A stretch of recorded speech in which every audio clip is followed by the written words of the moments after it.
The Adventures of Tom Sawyer by Mark Twain. Longman Simplified English Series. Read by Pichitchai Nopagao. Chapter 5. The Quarrel Outlaws. The harder Tom tried to fasten his mind on his book, the more his ideas wandered. So at last, with a sigh and a yawn, he gave it up. It seemed to him that the noon interval would never come. The air was utterly dead. There was not a breath of air stirring. It was the sleepiest of sleepy days. Away in the flaming sunshine, Cardiff Hill left its soft green sides through a veil. Away in the flaming sunshine, Cardiff Hill left its soft green sides through a veil of heat, purple with distance. A few birds fluttered in lazy wings high in the air. No other living things were visible except some cows, and they were asleep. Tom's heart ached to be free, or to have something of interest to do to pass the weary time.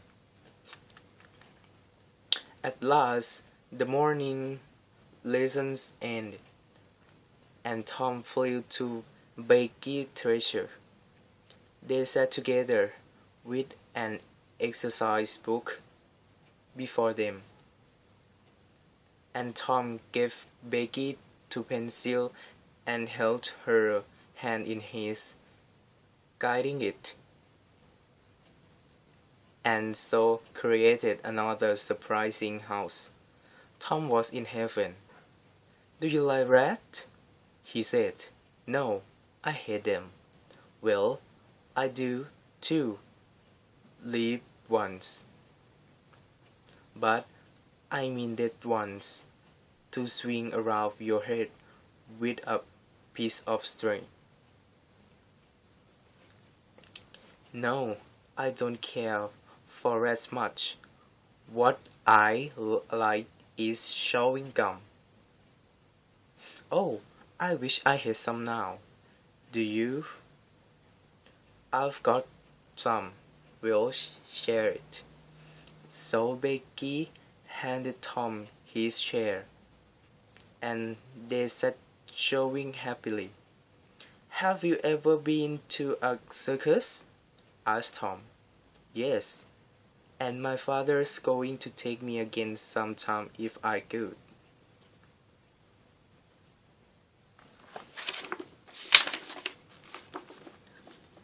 "I've been to a circus 3 or 4 times, lots of times. I'm going to be a lion tamer when I grow up." "Oh, are you? That will be nice. They look lovely dressed up in uniforms." "Yes, that's all. And they get a lot of money, almost $1 a day."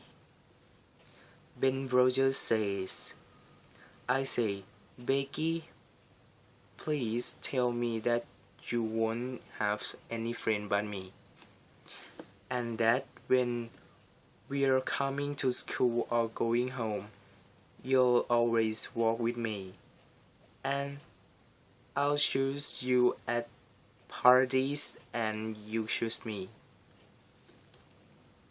"That sounds nice, doesn't it? Why, Amy Lawrence and I." Becky's big eyes told Tom of his mistake, and he stopped confused. "Oh, Tom, you like Amy Lawrence more than me?" The children began to cry. Tom said. Don't cry, Becky. I don't care for her anymore. Yes, you do, Tom. You know you do. Tom tried to comfort her, but she put him away and went out crying. Tom stood about, restless and uneasy. Then he said, hesitatingly, Becky, I don't care for anybody but you. She did not reply. Becky, won't you say something? Becky's tears continued to flow. Tom got out his chief jewel, the brass door handle, and held it out so that she could see it. Please, Becky, won't you take it? She struck it in the floor. Please, Becky, won't you take it? She struck it to the floor. Then Tom marched off and over the hills and far away, to return to school no more that day.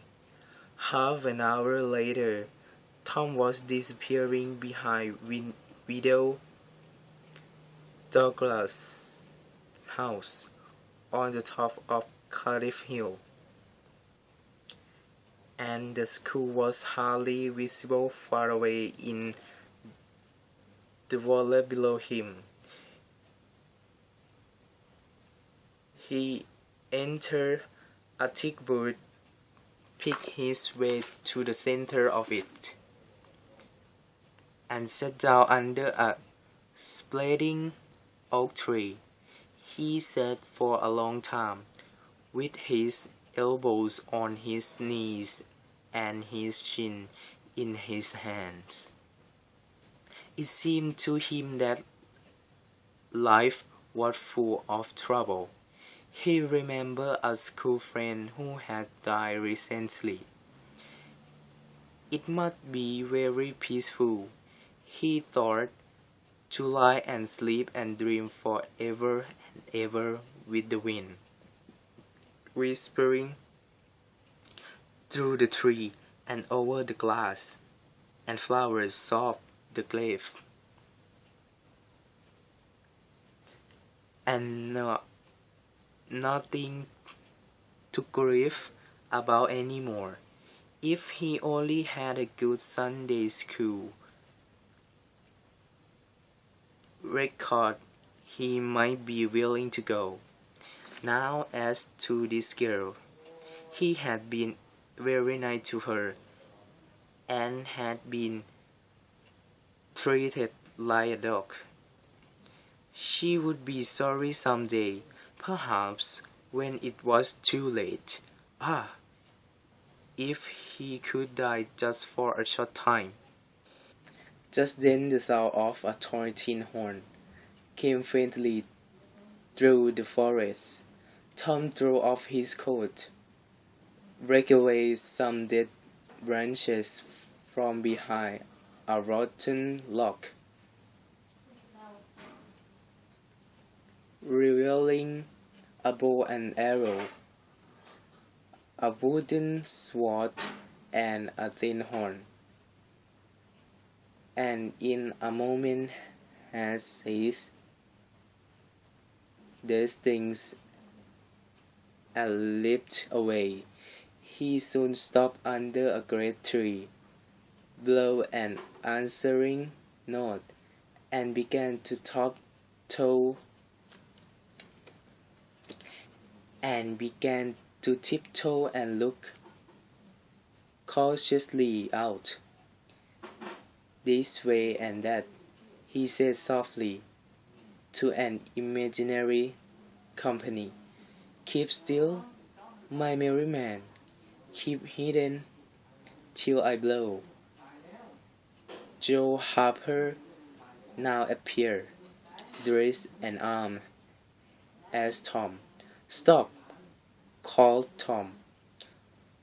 "Who comes here into Sherwood Forest without my permission?"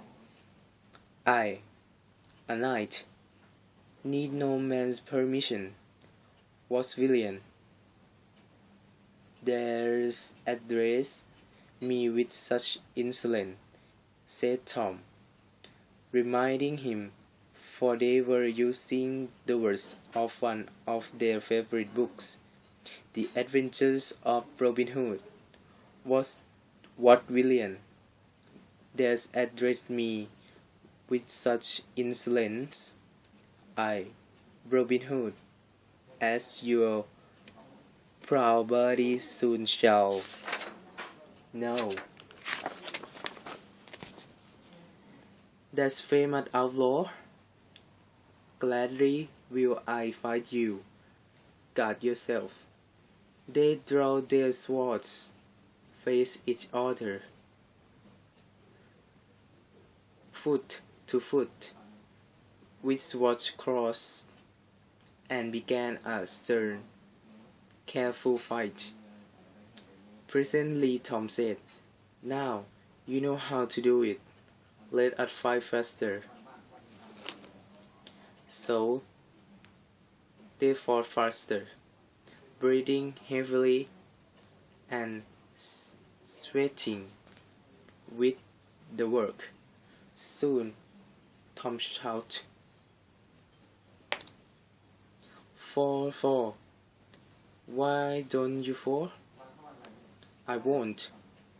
"Why don't you fall yourself?" "You're getting the worst of it." "Why? That's nothing. I can fall." "It's not like that in the book."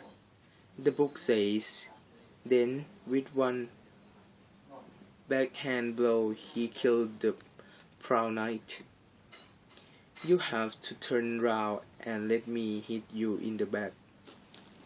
It was impossible to contradict the book, so Joe turned, received the book, and fell. "Now," said Joe, getting up, "you got to let me kill you. That's fair." "Why? I can't do that. It's not in the book." "Well, I call that every unfair." "Well, Joe, I'll be the sheriff of Nottingham, and you be Robin Hood. A little while and kill me." This was satisfactory, and so the scenes were acted. Then Tom became Robin Hood again, and lay dying, the blood flowing from his necklace wound. And at last Joe, representing a world threat of whipping outlaws, dragged him sadly out, and put the bow into his weak hands. Tom said, "Where this arrow falls, there bury poor Robin Hood." Then he shot the arrow. Then he shot the arrow, and fell back and would have died. But he landed on some thorns and sprang up too gaily for a dead body. The boys dressed themselves, hid their weapons, and went out, grieving that there were no outlaws anymore. They said that they would rather be outlaws for a year in Sherwood Forest then then then President of the United States forever.